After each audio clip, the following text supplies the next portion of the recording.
بسم الله الرحمن الرحیم. ګرانو مینوالو، یو ځل بیا ستاسو په خدمت کې حاضر یم.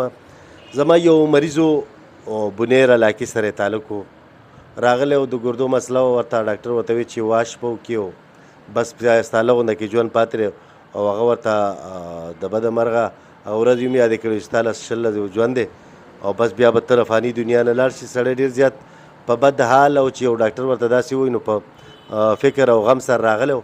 ما وله دوايي کړې وه او الله تعالی وله شفا ورکړې وه د ګردو، او زه به څه چاله شفا ورکړم، چاله به خیر او شر ورکړم، خو الله تعالی په اختیار کې دي هر څه. زه خو د دنیا ادناترین انسان یم. اوس نن د هغه حاجي صاحب زوی راغلی دی، یو بل مریض یې رالیږلی او نن یو بل مریض راوستی دی. نو دا دویم مریض یې هم د ګردو رالیږلی او دریم مریض یې د بواسیر راوستی دی. الله تعالی هغوی له شفا ورکړې، نو دوی سره ستاسو خبرې اترې کوو. دوی به تاسو ته ووایي چې دوی د کوم ځای سره تعلق دی او د دوی څه نوم دی او د والد صاحب باره کې به تاسو ته پخپله وایي. السلام علیکم. وعلیکم السلام. بالکل څنګه چې ډاکټر صاحب دا خبره وکړه نو بېشکه دغه شانتې موږ د خپل والد صاحب راوستو، تماترونه ورسره مو زه مو ما نو ډاکټر صاحب موږ ته واش ولیکو او د واش نه بعد دا خبره وکړه چې یاره د ده به یا زیات نه زیات 10 ورځې یا 12 ورځې تر 20 ورځو پورې زندګي دا به دې وپات شي. نو موږ واش ته غاړه کېنښوده، د هغې نه ځای نه را روان شو، دې ډاکټر صاحب رالو او د ده نه مو علاج شروع کړو. دواړه ګردې زما د والد صاحب ختمې وې.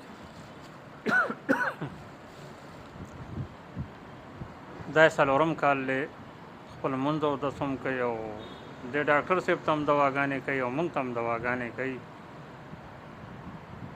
هغسې مطلب دا دی چې خدای پاک ښه ټیک ټاک کو او خپل لمونځ اودس کوي او ګرځي را ګرځي. بیا بل هم یو مریض زنانه وه، نو هغه هم ډېره زیاته خرابه وه، کټې نیولې وه، هغه ما دلته راولېږله. نو هغه هم الله پاک خصیت ولا ورکړه او اوس د خپلو بچو خدمت کوي برابر ده. نور هم چې کوم مریضان زموږ سره داسې راشي نو موږ یې دلته راولو، خو الله پاک د هر مریض زموږ په خپل خپل ځای برابر شفا کړې ده. او مطلب دا دی چې کوم مریض موږ راوستی دی نو زموږ دا تسلي چې الله پاک دې ځای کې دغه ثواب کړی. او تاسو د کوم ځای نه راغلي؟ موږ د بونیر سره تعلق ساتو، د صوابۍ سره تعلق ساتو، خو راځو په بونیر کې د چنګلۍ سره خوا کې زموږ کلی دی، صوابۍ نوم یې دی، د هغه نه راغلي. خلکو ته څه ویل غواړئ؟